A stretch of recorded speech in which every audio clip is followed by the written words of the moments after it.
Hey everyone, and welcome back to the paper trail, as it is sort of being semi-night. I will apologise in advance if you're a fan. For some reason, it is late April and we are getting heat, which is frustrating. So, my apologies. You can keep the fan on. Don't have to turn it on. But yeah, we are back. We are not doing an Outlast video. Shock horror. We will get back to them eventually. They are way too interesting. But I thought we would do a little we would branch out into Resident Evil territory, because there's been a lot of that on the channel, on the gaming channel, I should say. We have covered most of them and slowly get through them. And we have another Resident Evil playthrough coming out very soon for you. But yeah, we'll be starting off right at the beginning with the T-Virus, the one that started it all. So yeah, anyway. The T-Virus, of course, is famous for unleashing hordes of the undead, but its true horror lies in its origin. It was not a freak accident of nature, but the calculated product of corporate espionage, scientific hubris, and cold-blooded murder. The legacy of the T-Virus extends far beyond the blood-stained carpets of the Arcade Mansion. It completely destabilized global security and plunged the Resident Evil universe into an era of perpetual bioterrorism. And we are going to discuss the history and its consequences of its creation. The story of the T-Virus begins decades before the first zombie took a bite out of a Raccoon City citizen. It starts with an obsession of eugenics and godhood. In the 60s, E. Spencer, alongside his colleagues Edward Ashford and Dr. James Marcus, travelled to West Africa. Who knows, we may get an Oswald Spencer. These are names we may hear again on the channel in the future. They were searching for the Indipaya tribe's sacred flower named the Stairway of the Sun. Local legends claim the flower granted superhuman abilities to those who consumed it or killed them instantly. The trio discovered that the flower contained a deadly ancient RNA retrovirus, which they dubbed the progenitor virus. While it aggressively rewrote a host DNA to grant immense strength, its sheer lethality made it useless. The host almost always died from the cellular shock. To fund the expensive research required to stabilize the progenitor virus, Spencer, Ashford, and Marcus founded the Umbrella Corporation. These are some fun words. We will bear these in mind. We'll be hearing these quite a lot when we cover some more Resident Evil stuff. In 1968. To the public, it was a benevolent pharmaceutical giant producing cosmetics and medicines, but in the shadows, its true purpose was to develop and sell bioorganic weapons, brackets, BOWs, to the highest bidder. And I will get their individual videos, don't worry. But in order to do all of this, we have to start with the virus itself. And maybe it's sub-viruses, who knows. The ultimate goal was the Tyrant project, the creation of a programmable superhuman biological soldier. Edward Ashford died early in the research, leaving a bitter rivalry between Spencer and Marcus. Marcus, operating out of the Arcade Mansion's management training facility, made the critical breakthrough in 1978.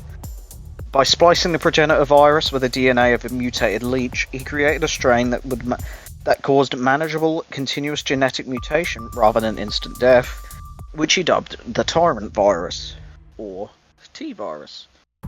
However, Oswald E. Spencer, paranoid about... Why did I write the full name out? Spencer, paranoid about Marcus's growing power within the company, orchestrated a ruthless corporate coup. In 1988, Spencer ordered two of Marcus's most promising protégés, Albert Wesker and William Birkin, to assassinate their mentor. They gunned Marcus down, stole his virus research, and handed it over to Spencer. William Birkin took over the project, relocating it to the secret underground laboratory beneath the Spencer Mansion in the Arcade Mountains. The T-Virus was inherently volatile. Excuse me, again, I do this in one take.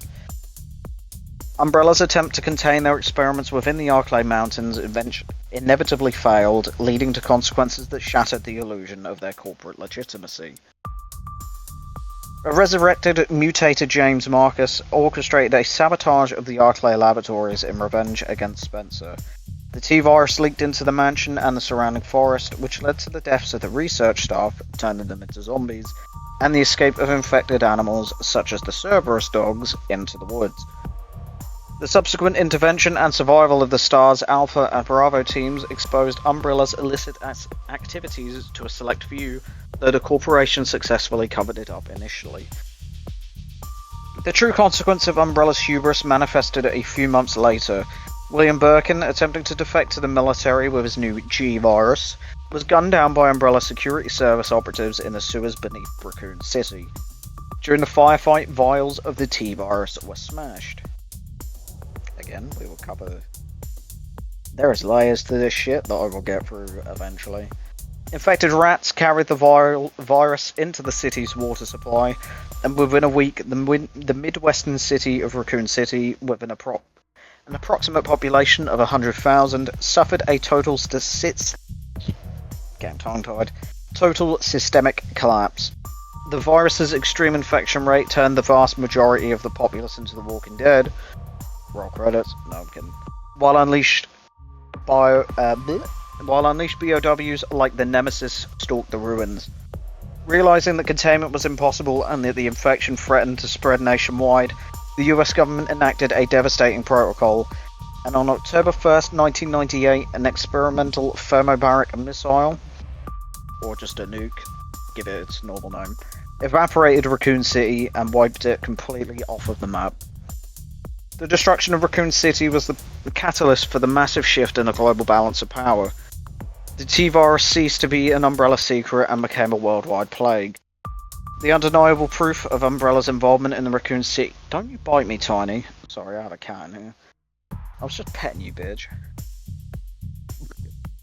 If you are a watcher of the main channel, you will know about the cats and how one is lovely and one is a bitch. I've lost where I was reading. In 2003, after years of legal battles, a critical data leak orchestrated by Albert Wesker exposed the company's entire illicit network. The stock crashed, the US government revoked their business licenses, and the corporate monolith finally collapsed. Umbrella's death, however, was the worst thing that could have happened for global security. When the corporation fell, its researchers' data and viral samples scattered to the wind.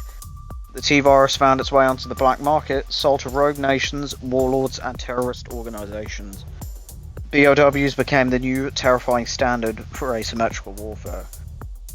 To combat this new age of bioterrorism, the Global Pharmaceutical Consortium, seeking to distance themselves from Umbrella's legacy, funded the Bioterrorism Security Assessment Alliance, BSAA, featuring Raccoon City survivors like Chris Redfield and Jill Valentine. The BSAA became a UN-sanctioned military force dedicated entirely to travelling the globe and neutralising the outbreaks and BOW threats. The most enduring consequence of the T-virus is its role as a biological stepping stone. Because Dr. Marcus proved that the progenitor virus could be stabilised and altered, a new generation of mad scientists built upon this foundation. The T-virus directly or indirectly fucking hell. I need to slow down a bit. The T-virus directly or indirectly led to the creation of the G-virus, created by William Birkin, causing unpredictable infinite mutations. The T-Veronica virus, engineered by Alexia Ashford, combining the T-virus with an ancient ant retrovirus. Ouroboros, which is a fun word that me and Morgan say a lot. If you are a watcher of the main channel, you know who that is. We'd like to say Ouroboros. Albert Wesker's apocalyptic viral project. The C-virus, a highly advanced pathogen that terrorized the globe in 2013, combining traits of the T-Veronica and G-viruses. In the end, the T-virus was the spark that ignited a century of biological warfare. Oswald E. Spencer's dream of creating a subservient, superhuman military force instead created an uncontrollable contagion that permanently altered the geopolitical and biological landscape of the world. And there you go. That's the T-virus.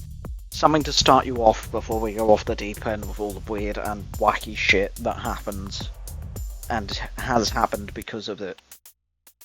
But yeah, other than that, I will leave you with that. If you have any thoughts or opinions, or maybe I got some things wrong, let me know in the comments. I can't believe I'm doing that. I'm never doing that again. Ignore that. I hate that. I hate that. Like, be sure to like and subscribe, and let me know what you think in the comment section down below. No, do or do not. I don't care. I don't care. I need validation. But yeah, thank you for listening, and I'll see you next time.